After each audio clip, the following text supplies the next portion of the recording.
The Zen Master, Phil Jackson, is on a fishing expedition for his head coach.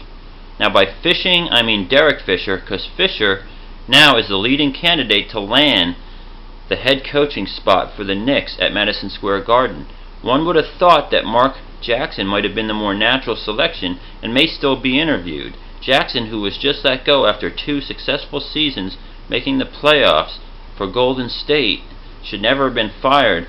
You know, it's clear that everybody loves this guy and would want him to get the job. He was a legend both at St. John's and with the Knicks. Showed that he could coach. Why not? Bring him into New York, chip on his shoulder, prove everybody wrong. However, it does make a lot of sense that Phil Jackson might favor Derek Fisher. Why do I say that? If you look at all the championship runs by the LA Lakers under the helm of Phil Jackson and Kobe Bryant and Shaq, of course, there were a lot of great players beside those 2 guys. You had Fox, a role player, but Derek Fisher, he was the field general, the point guard, the guy who ran the offense, who understands the triangle, obviously, like no one else's business. Why not bring a guy who knows exactly what Phil Jackson wants to do onto the scene? Derek Fisher will be the latest in a succession of point guards who haven't been retired for very long. Mark Jackson, that's just one example.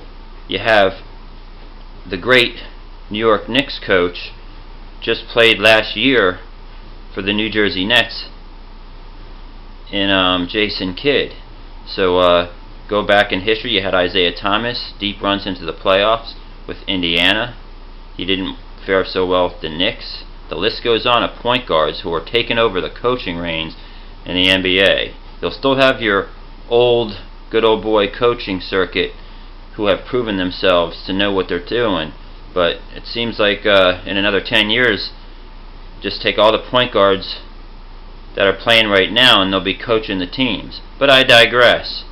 Derek Fisher is the front runner, according to reports, to coach the New York Knicks. Now as far as Steve Kerr, who just recently signed to be the coach of Golden State, I think he has the Zen Master to thank for that, because as Skip Bayless pointed out on First Take the other day, that there's a diabolical side to the Zen Master Phil Jackson.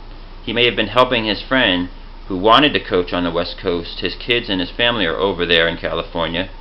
He would have preferred that job. He really didn't have a high profile. He wasn't on anybody's candidate list, but you get instant credibility when a man who's won so many championships as Phil Jackson starts negotiating with you over a contract. Was that even really in the cards?